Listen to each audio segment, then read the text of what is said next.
What is up, guys? It is the Sound Alchemist, and today we're back to another epic Warhammer 40k video. A few days ago, I did a video entitled The Top 3 Things I Hate About Warhammer 40k, and that got my blood boiling. Go ahead and check out that video, or sit tight and watch the rest of this video, because in this one, I'm going to be doing the opposite. I'm going to be telling you guys the top 3 things that I love about Warhammer 40k. This game has a lot of blessings to it. It has a lot of things that many sci-fi people like, has a lot of things that gamers like, and overall, it is a very enticing universe that you can enjoy from many angles. And one of those angles is the lore. When it comes to Warhammer 40k, of course playing the game is fun and all, but one of the things that really keeps me coming back for more is the intricacies of the lore, whether it evolves from the current timeline with like the Primaris Marine, Gilliman going out there fighting chaos, or even the Horus Heresy, where you've got all the Primarchs together fighting as one cohesive unit to unify humanity, or even going back further in time to like the War in Heaven, the Dark Age of technology and whatnot. No matter what era of the Warhammer universe that you're in, it is always something amazing. Not just in the form of the Imperium. Like the Horus Heresy was great and all, but you could also dive into like the lore behind the Dark Eldar. Why are they the way they are? They have their own pantheon of gods. How does that tie in with the old ones? And even though each race is different, I feel like there's a key element that brings them all in together, that being the old ones. And the old ones are so tied with mystery that again, you just don't know exactly what to expect, but every time you come to that aspect of the lore, you know that you're gonna enjoy it no matter what. And I gave a huge props to GW for having writers that can flesh out the symbolisms, the themes, and everything for their armies, their races, and their main characters. And that's how you bring people coming back. You don't just say, hey, this guy is really good on the battlefield. You go, hey, this guy is really good on the battlefield because of X, Y, and Z that he's done through his campaigns, notable battles, maybe a weapon that he saw or that he found. And that's how you make a gaming type badass sound really good, by fluffing him up with the lore. The second aspect that I really enjoy about the hobby, or Warhammer 40k in general, is the amount of creative freedom that they give you. For example, if you want to play an army, go ahead and paint your army any way you want, field the army any way you want. Go ahead, have fun. It doesn't have to be necessarily a exact copy from the lore. If you want to play Ultramarines, paint them green if you want. If you want to play Space Wolves but don't have any wolves in it, make it all like a, I don't know, all long fangs. Go ahead and do it. They really give you a lot of freedom to make the army truly yours. But at the same time, if you really want to emulate an army that's been, 100% talked about in the lore, you've got this captain with this scar on his right hand, they're jungle fighters, or they're really adept at fighting at long range, go ahead and make your army exactly that. The amount of bits that you can combine, you could even use the unbound section of your army. Yes, you won't be able to use command points and stuff like that, stratagems won't be there, but at the same time, you take that away to give yourselves a more creative army instead of just the cookie cutter ones, which obviously if you're playing tournaments, it's probably better to have stratagems instead of just going all out with the unbound rules. The other thing that I really enjoy is the Lost Legions. The 2nd and the 11th Legions of Space Marines were obliterated from history. All likelinesses, all symbols, and anything that has to do with these two have been expunged from Imperial records, and because of that, that gives you, or us, the players, a nice, awesome blank slate to create and make our own. And that's what I've been doing with my Celestial Sons. Shameless plug here. Go check out the playlists for my Celestial Sons. Really awesome, because I have them be a Lost Legion that could easily fit with the lore of 40k. And you can do this yourself. Maybe you want like Space Marines that are all about like the Amazon or like jungles and stuff like that. You could flavor your army to be just that. The other thing too, that even though you're playing 40k, the rules and whatnot kind of also help with other miniatures. Say you want to play an awesome demon prince that has been ruling a demon world that is underwater.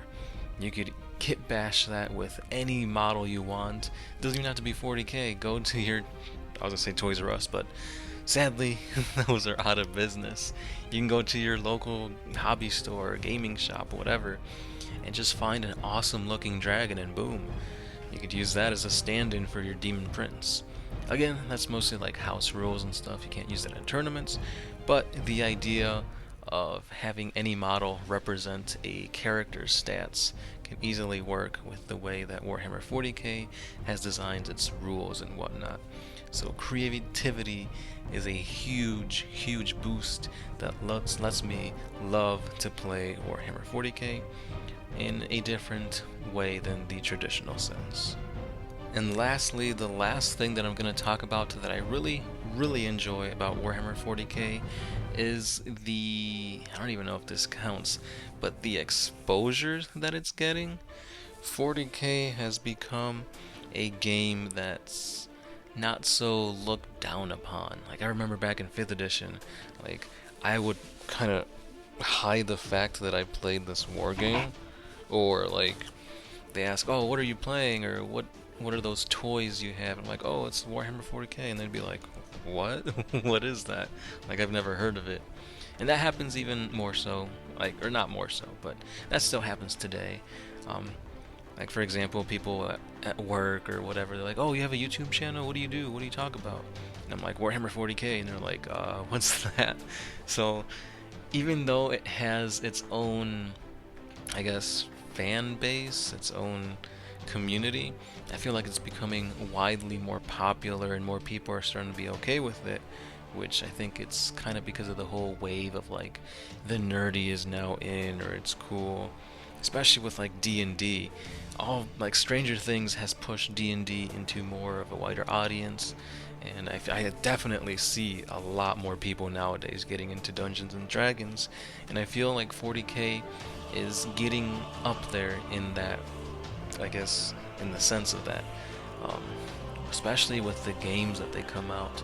Not only is Warhammer 40k just a tabletop game, there used to be a card game.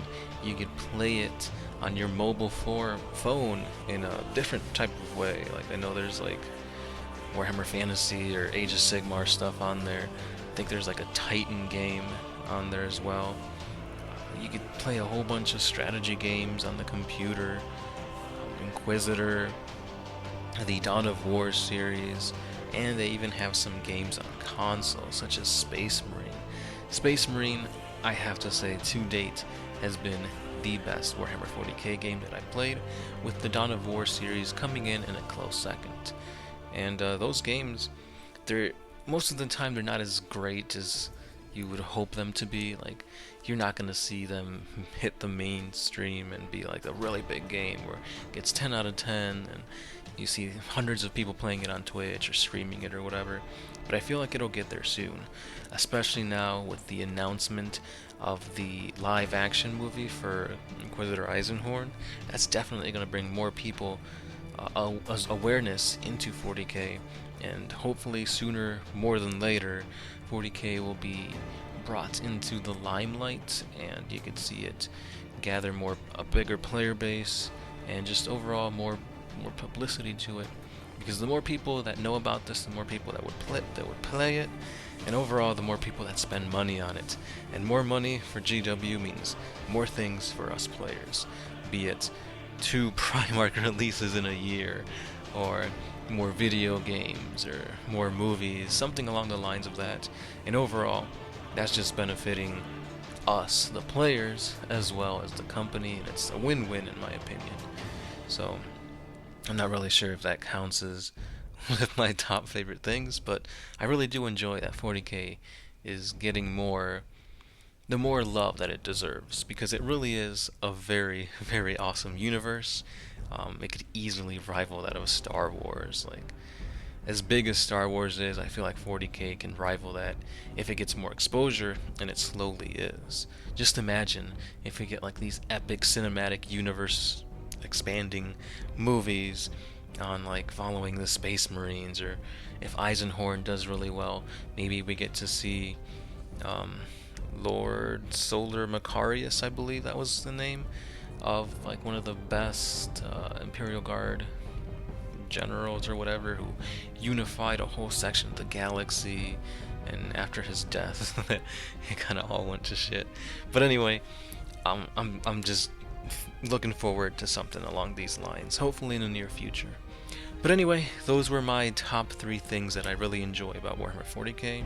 In summary, I love the creativity that the game allows you to play with your conversions and stuff like that. And I really love the lore and how rich and deep it is. And lastly, I like that this game is growing, and a growing game is good for everyone. So this has been all positivity, but go balance that out with the top 3 things that I hate about Warhammer 40K. And also, hit us up on the comments. I want to know what your top 3 best and dislikes on this game that we all love and enjoy, and we'll keep the conversation going there. As always, I have been the Sound Alchemist, part of One Mind Syndicate, and I'll see you guys next time.